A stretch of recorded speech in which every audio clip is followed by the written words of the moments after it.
Tourne bango, est-ce que c'est les Arakiao? Nous sommes le bango. C'est les Arakiti. Non, pas même oui. Nous soyez ça va vous faire comprendre que au Kangaminogona, chef de l'État,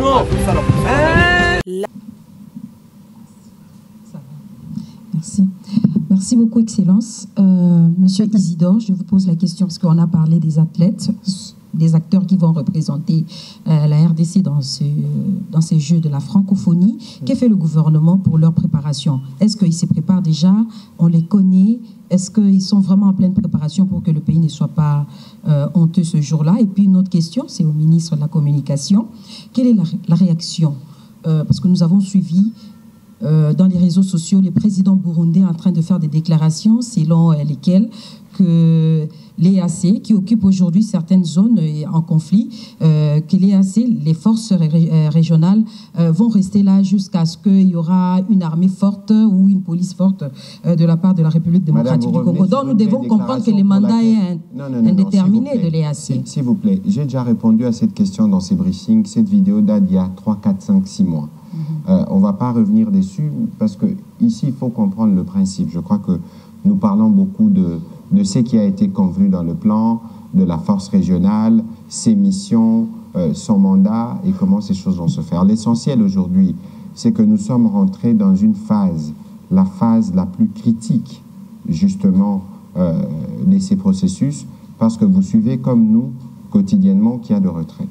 Nous disons, nous préférons rester sceptiques et prudents pour ne pas nous hasarder, parce que nous connaissons plus ou moins les méthodes de ceux qui sont en face, mais vous allez observer comme moi que depuis le 28 mars dernier, il n'y a pas eu d'affrontement parce que de notre niveau, de notre côté, il y a un besoin de nous tenir aux engagements auxquels nous avons souscrit pour permettre à cette partie, en tout cas pour cette première phase, de s'opérer en toute sérénité parce qu'il y a des discussions en cours, notamment sur le renouvellement du SOFA, du mandat de l'EAC. Je pense que je ne dévoile pas un secret d'État, mais je pense que le renouvellement pourra se faire autour de 3 mois parce que nous estimons que si cette phase critique se déroule dans la sérénité comme les choses sont prévues, il n'y aura pas besoin d'avoir ces forces au-delà de ces délais. Mais entre-temps, il y a des discussions. Je vous ai parlé tout à l'heure de ce que le vice-premier ministre de la Défense, nous avons fait le point en conseil, notamment autour de remarques, parce qu'il y a eu beaucoup de choses qui ont été dites sur la force régionale. Il y a besoin que cela puisse être réajusté dans l'objectif, pour nous tous en tout cas, de parvenir au respect du plan qui a été convenu.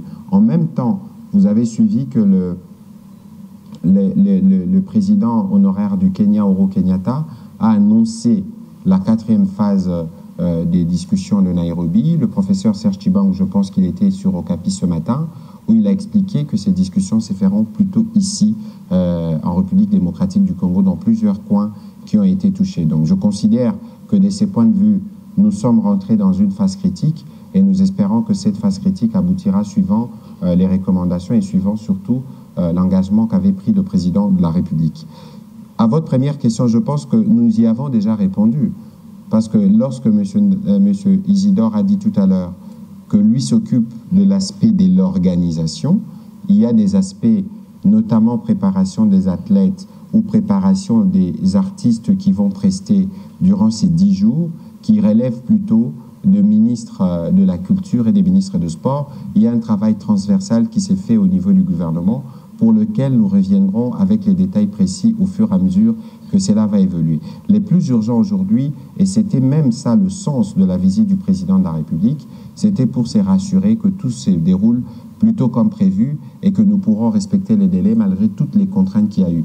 Et le principe que je voudrais que tout le monde puisse garder, c'est que même lorsque nous avions organisé la visite du pape, tout ce qui se fera dans le cadre de l'organisation des Jeux doit rester en héritage. Ça veut dire que les Jeux vont durer 10 jours, mais à l'UNIKIN, les étudiants vont hériter d'une piscine olympique de 55 mètres de longueur et de 4 mètres de hauteur. Nous avons eu l'occasion de les visiter avec les journalistes ici. On parle du gouvernement de sortir du sujet du jeu de la francophonie, comme l'a fait d'ailleurs ma consoeur lors de sa 2e préoccupation. C'est pour évoquer un sujet qui défraie également la chronique. Il s'agit de la loi Tchani, ces textes qui limitent l'accès à certains postes de haute responsabilité aux seuls Congolais nés des pères et des mères congolais. Quel commentaire faites-vous à propos de la réaction du cardinal Ambongo qui a invité la loi Tchani à la messe pascale? C'est la première préoccupation.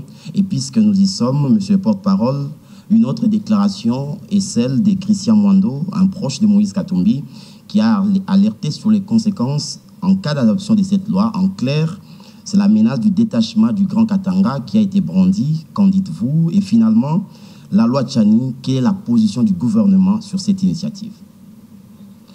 Écoutez, je pense que avant que je n'entre dans le fond de votre question, il faut qu'on se regarde dans les yeux et qu'on sache ce que nous voulons. Monsieur Tchani est un citoyen congolais qui a soulevé un débat qui suscite la passion dans l'opinion. C'est une expression démocratique parce que visiblement, en démocratie, il n'existe pas de sujet tabou. Oui, il ne devrait pas exister de sujet tabou.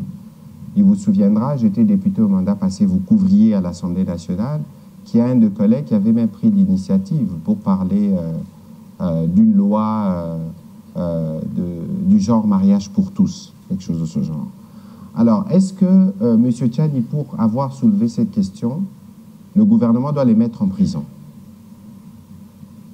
Est-ce que ce serait logique que nous puissions les mettre en prison? Parce que finalement, lorsque nous regardons les différentes réactions, il faut observer ceux qui réagissent.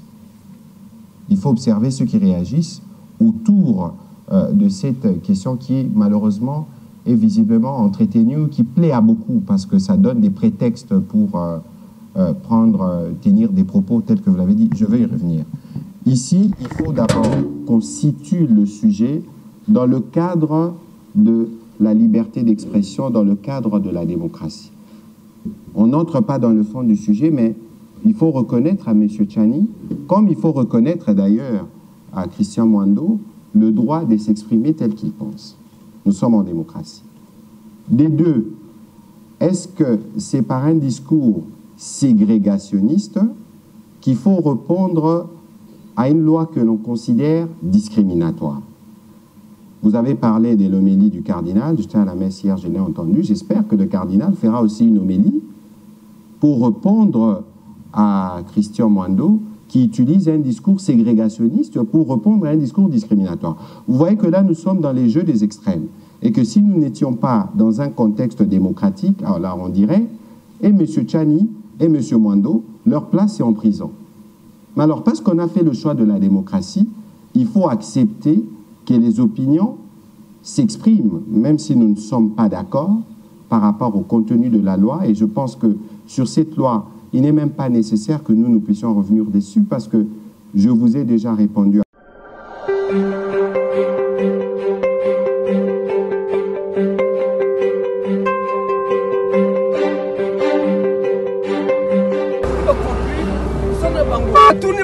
Est-ce que vous allez à